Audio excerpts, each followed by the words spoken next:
जय श्री हरि। ओम नमो भगवते वासुदेवाय। आज हम सभी व्रतों में श्रेष्ठ निर्जला एकादशी व्रत करने और कथा सुनने मात्र से अनंत पापों का नाश होता है और स्वर्ग की प्राप्ति होती है। एक दिन भीमसेन व्यास जी से कहने लगे, हे पितामह, माता कुंती, भ्राता युधिष्ठिर आदि सब एकादशी व्रत करने को कहते हैं, परंतु महाराज, मैं उनसे कहता हूँ, भगवान की शक्ति पूजा कर सकता हूँ, दान भी दे सकता हूँ, परंतु भोजन के बिना नहीं रह सकता। इस पर वेद व्यास जी ने कहा, अगर तुम नरक से बचना चाहते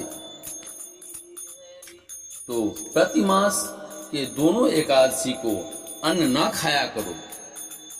भीमसेन ने कहा, हे पितामह, मैं तो पहले कह चुका हूँ, मैं भूख सहन नहीं कर सकता। यदि वर्ष भर में कोई एक ही व्रत हो तो वह मैं रख सकता हूँ, क्योंकि मेरे पेट में वृक नाम वाली अग्नि है, सो मैं भोजन किए बिना नहीं रह सकता। अतः मुझे कोई ऐसा व्रत बतलाइए जो वर्ष में केवल एक बार ही करना पड़े और मुझे स्वर्ग की प्राप्ति हो जाए।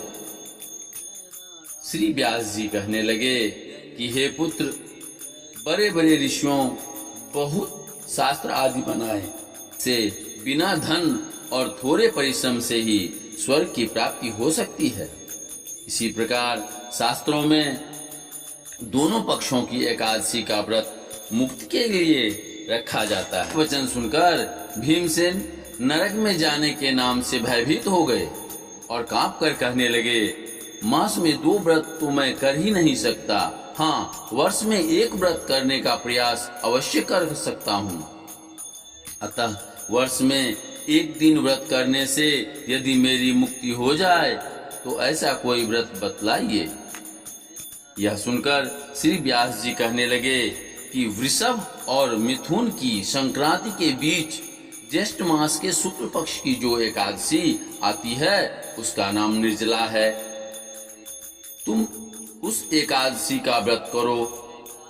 इस एकादशी के व्रत में स्नान और आचमन के सिवा जल वर्जित है।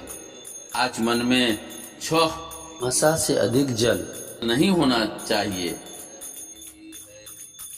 अन्यथा यह मद्यपान के सदृश हो जाता है। यदि एकादशी के सूर्योदय से द्वादशी के सूर्योदय तक जल ग्रहण न करें तो उसे सारी एकादशियों के व्रत का फल प्राप्त होता है।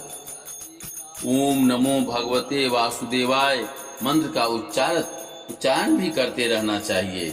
द्वादशी को सूर्योदय से पहले उठकर स्नान आदि करके ब्राह्मण भोजन दान आदि करने के बाद फिर आप भोजन कर लेना चाहिए। व्यास जी ने कहा, हे भीमसेन, यह मुझको स्वयं भगवान ने बताया है। जो मनुष्य निर्जला एकादशी व्रत करते हैं उनके मृत्यु के समय यमदूत आकर नहीं घेरते। भगवान के पार्षद उसे पुष्पक विमान पर बिठाकर स्वर्ग को ले जाते हैं। इस एकादशी को भीमसेनी एकादशी भी कहते हैं। आप सभी पर श्री हरि की कृपा बनी रहे। ओम नमो भगवते वासुदेवाय।